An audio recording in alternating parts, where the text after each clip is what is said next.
Como les hemos informado, el Frente Amplio definió interpelar a los ministros de Salud y Economía, Daniel Salinas y Azucena Arbeleche, respectivamente, por la gestión de la pandemia. Para conocer los detalles, estamos en contacto con el miembro interpelante, el senador socialista y exministro Daniel Olesker. Buenos días, Olesker.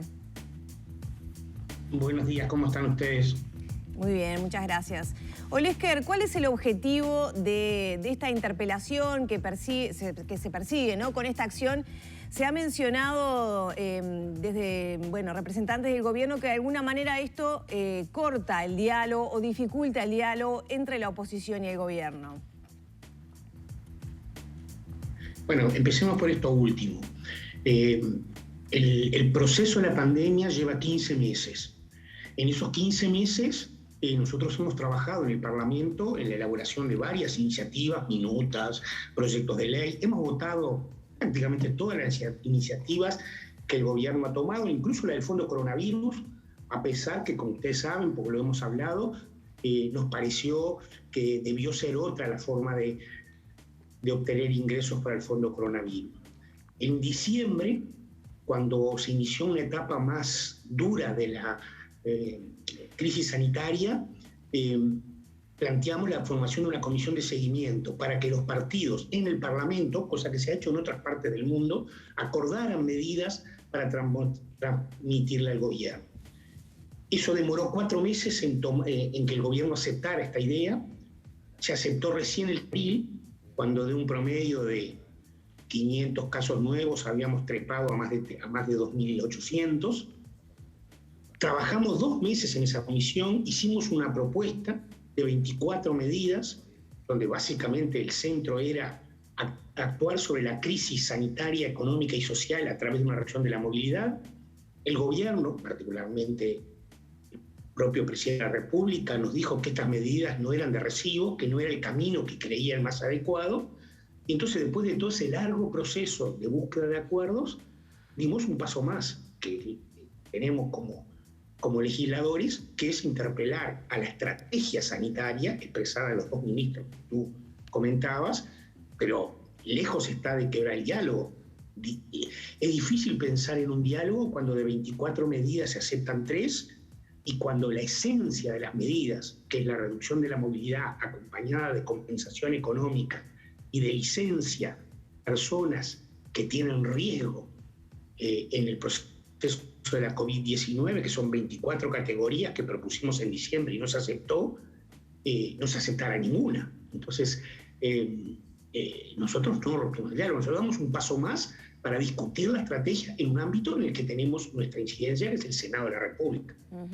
¿Qué tipo de información entonces van a intentar obtener con las preguntas que se planteen en la interpelación? Bueno, la pregunta básica es la que hicimos en la torre ejecutiva del presidente, es ¿cuál es la razón por la cual, a pesar de la profusa evidencia empírica, a partir de la profusa evidencia internacional, que frente a una crisis sanitaria, económica y social, no se toman medidas de reducción de la movilidad que muestran? Yo sugiero a quienes nos están mirando leer los reportes 7, 11 y 12 del IAD, el Grupo Universitario de Análisis de la COVID-19, donde hay analizado 23 países que tomaron medidas en condiciones relativamente similares de expansión geométrica de la transmisión comunitaria del virus, ¿no? Y han tenido resultados a partir de medidas de reducción de la movilidad. Y lo otro, y por eso está la ministra de Economía, es cuál es la razón por la cual, frente a una crisis económica y social de la magnitud que ha tenido estos 15 meses, con 100.000 personas pobres, 55.000 personas más, las medidas que se han tomado económicas para proteger a los ciudadanos no han pasado el 1% del Producto Bruto Interno, es decir, han sido el año pasado 500 millones de dólares, algo así como 780, 800 pesos por mes y por persona.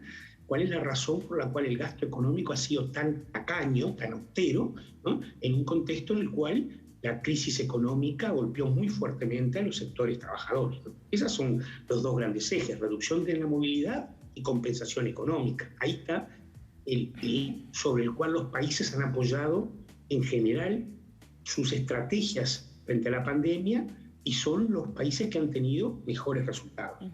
Olesker, cuando se habla de reducción de la movilidad, ¿a qué se refieren concretamente? Ha habido como un poco un diálogo de sordos, ¿no? Entre lo que proponen por un lado el Frente Amplio, lo que dice la oposición, que dice que desde el Frente Amplio se propone una cuestión obligatoria, donde haya, bueno, una coerción desde las fuerzas públicas en la calle para quien no cumpla. ¿Cuál es la propuesta concretamente cuando se habla de reducción de la movilidad? Bueno, es un diálogo de sordos relativo, que, mire, así lo hemos dicho en la comisión, lo hemos dicho al presidente de la República, lo hemos dicho públicamente. La reducción de la movilidad no es cuarentena obligatoria, no es lockdown, no es medidas de seguridad, no es estado de sitio, son todas cosas que se han querido poner para tergiversar la discusión. Reducción de la movilidad es lo que planteó el GACH. Mire, cuando formamos la comisión de seguimiento, el propio senador Gandini dijo, vamos a leer las medidas que propuso el GACH el 7 de febrero, las leímos y había por lo menos 8 medidas que no habían sido tomadas. Me refiero a medidas que tienen que ver con los comercios no esenciales, medidas que tienen que ver con la circulación vial, medidas que tienen que ver con los espectáculos deportivos. Bueno, había varias medidas. Esas son las que están propuestas, las que efectivamente no se tomaron, las que el Grupo Asesor Científico Honorario recomendó, las que dijo en febrero y yo el 16 de marzo eran clave tomarlas para impedir la expansión y llegar a un control de la circulación de la pandemia. Cuando se estaba en 500 casos diarios, el control llegando a 200 casos. Había que tomar para ello estas medidas que están en el documento del 7 de febrero. No se tomaron mayoritariamente, especialmente las principales, y pasamos a 3.000 casos diarios. O sea, está claro, hay que leer el documento del GACH del 7 de febrero, ver lo que se hizo, lo que no se hizo, que fue lo que hizo la comisión de seguimiento, y las que no se hizo son las que deberían tomarse. Pero ojo, deberían tomarse con una compensación económica total para las personas. Es decir, si un trabajador va a seguro de paro, se le paga la diferencia con el 66% que cobra. Si una empresa tiene durante un tiempo que cesar su actividad, se le pagan todos sus costos fijos. Y si un trabajador informal no puede vender sus productos, se le paga una renta básica de emergencia.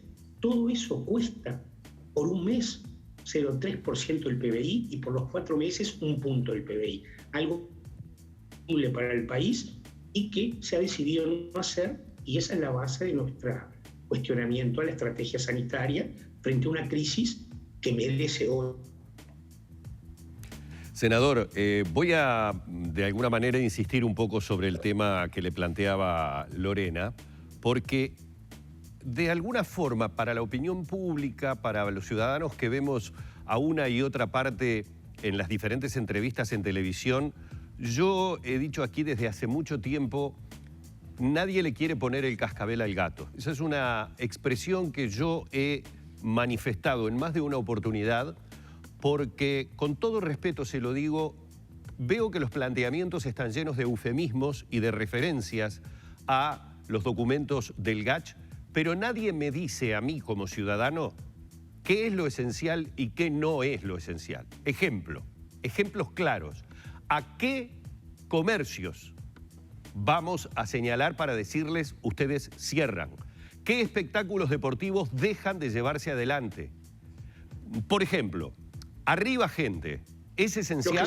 Los que cerraron en marzo.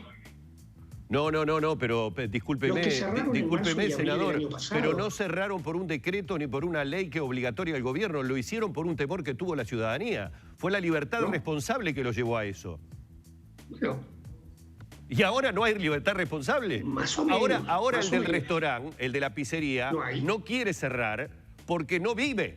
Entonces, yo le pregunto, ¿qué es lo esencial? ¿Cerramos restaurantes, pizzerías, no hacemos programas de televisión? Quiero que me digan concretamente. No quieren cerrar porque no les dan compensación económica, porque si no, no viven, tienen que trabajar. Lo que hay que hacer, como hicieron muchos países del mundo, durante 21 días, cerrar, ¿no? O sea, cerrar las cosas no esenciales. Por ejemplo, el documento del GACH decía solo delivery para los comercios de alimentos, los bares y los restaurantes. Pero usted no puede pretender que yo le diga al gobierno...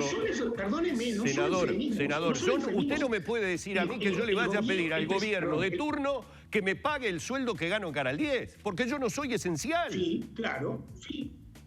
¿Usted pretende eso? Sí, claro que le tiene que pedir, porque el gobierno tiene la responsabilidad de financiar una estrategia de reducción de la movilidad para que el virus deje de circular. Bueno, está bien. Claro que lo tiene que hacer. No le cuesta mucha plata, es su responsabilidad y lo han hecho en todas partes del mundo. ¿Y a usted no le parece extremadamente demagógico lo que está diciendo? Con todo respeto se lo digo. Estoy discrepando porque yo entiendo que no puedo ir a golpear la puerta del Ministerio de Economía y decirle, mire, el canal me mandó para mi casa, yo gano tanto por mes. Es divino vivir así. Sí.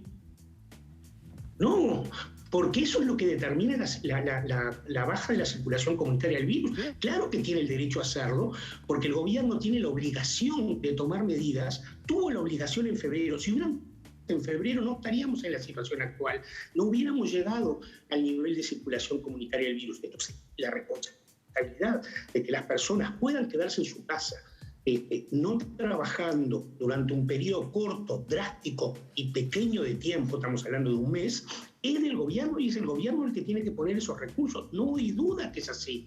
No es injusto, no es demagógico y es lo que sugería el Grupo Asesor Científico Honorario el 7 de febrero y lo que han hecho Israel, Hungría, Moldavia, Bielorrusia, bueno, le puedo poner decenas de ejemplos, 23 países claramente, según el informe, el reporte 11 del IAN, del grupo académico. Queda absolutamente claro.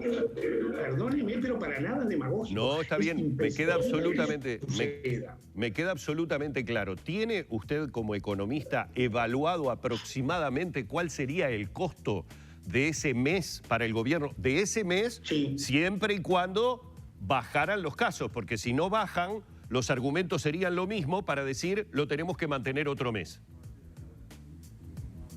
Bueno, dos cosas sobre eso. Primero voy a empezar por esto último. Sí. La evidencia empírica muestra que las reducciones de movilidad inciden sobre la circulación de los contagios y que cuando son de corto tiempo y de mucha intensidad lo reducen sustantivamente. O sea que seríamos una excepción a la regla. No pasara, pero en principio pasaría. Y segundo, en el documento que nosotros entregamos en la comisión de seguimiento y que le entregamos al presidente en la reunión, está calculado sobre la base de los trabajadores que recibirían la compensación de seguro de paro, las empresas que recibirían una compensación además del pago de todos sus costos fijos y los trabajadores por cuenta propia que recibirían también su ingreso. Eso es 0,3% del PBI, para decirlo en plata, son 170 millones de dólares, aproximadamente un décimo de la emisión de bonos que el país realizó para obtener recursos adicionales en sus cuentas fiscales hace 15 días. 170 millones de dólares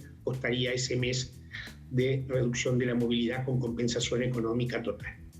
Bien, senador, ha sido más que amable. Vamos a seguir obviamente con el tema porque lo más importante en definitiva es la interpelación en sí misma, los resultados y la información que toda la ciudadanía saque de esa interpelación.